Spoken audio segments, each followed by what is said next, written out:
Hi, I'm Gabrielle Johnson, and today I'm going to show you how to use the live stream mode on the S1 Pro Plus so you can live stream your music directly to your computer and onto platforms like YouTube. So now I'm going to connect the microphone and the instrument. The mic will go into channel 1 and the instrument into channel 2. There's a couple of ways you can connect. There's a dual XLR 1/4 inch input there. You can use a cable. Or my preferred way is to use the wireless dongles, the Bose wireless dongles. So let's connect the microphone first. And you turn it on by pressing this button here.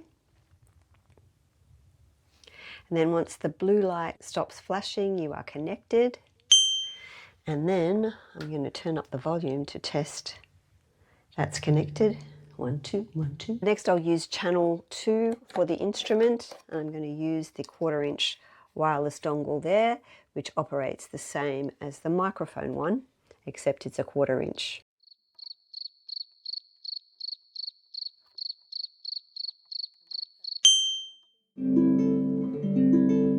I'll start by setting the volume for each channel.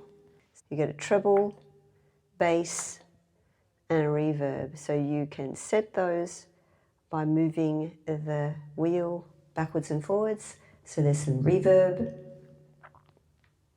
Take that right back. Then you have that also on the instrument. Probably keep them all at 0. Maybe a bit of reverb.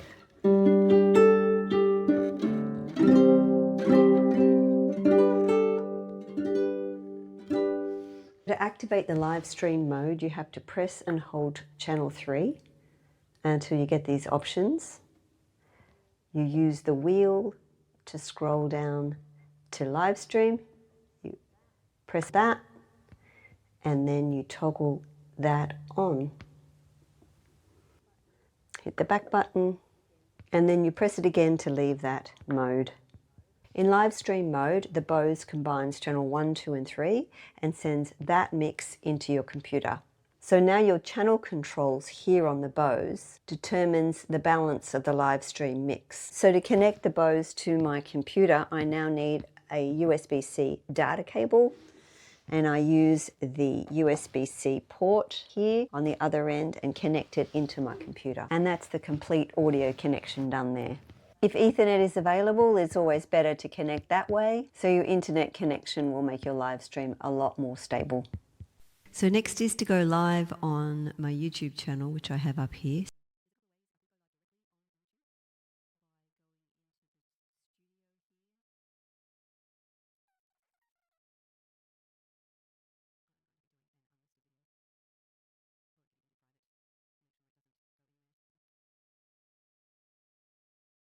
Here I would make sure I set my camera to camo, and then I would have to make sure I had the Bose S1 Pro here. Just hit the Go Live button.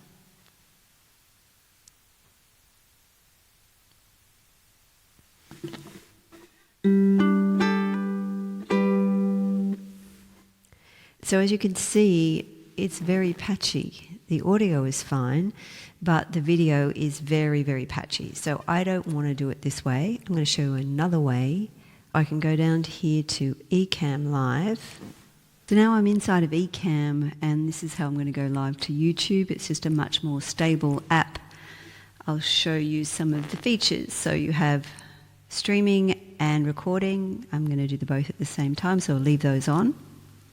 Most importantly, over here in the audio sound levels, I want to make sure my mic or my audio input is set to the Bose, and I just have those other channels muted. The other thing that I have to do in this is in the audio settings, set my mic delay to 13. So you need to play around with that for your particular setups. So then I can go here to New. And here is my YouTube channel. I'm going to set the visibility to private and latency is normal, so I'm going to go live now. I'll show you how this looks.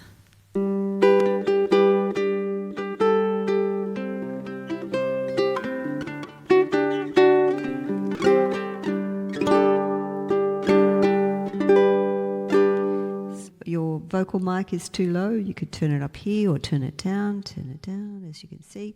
It's happening in real time. And the same here with number 2, turning that up and turning down. This volume is actually operating any inputs into channel 3. So if you had a backing track, that would control the volume of the input. So in terms of what's coming out of the speaker here, live in the room, you toggle until you get to monitor volume. So that won't affect what's coming out of the live stream. But if you want to control how loud it is in the room, you are performing live and you also were live streaming, that's why you would use monitor volume. If I was to turn it all the way down, you would hear that it's not affecting the live stream at all, but it is turning it down in the room. The other reason you would have monitor for volume here is if you wanted to use in-ear monitors, and if the speaker was set a fair distance away, using the line out here and another device which I've got behind me. I'll go into that in another video. And that is how you use your Bose S1 Pro Plus as an audio interface for live streaming. In the next videos, I'll show you how to use this same system to go live on your phone, using backing tracks, using software such as TikTok Live Studio. If there's a particular Bose live streaming setup you'd like me to test, let me know in the comments. Thanks for watching and see ya on the next one.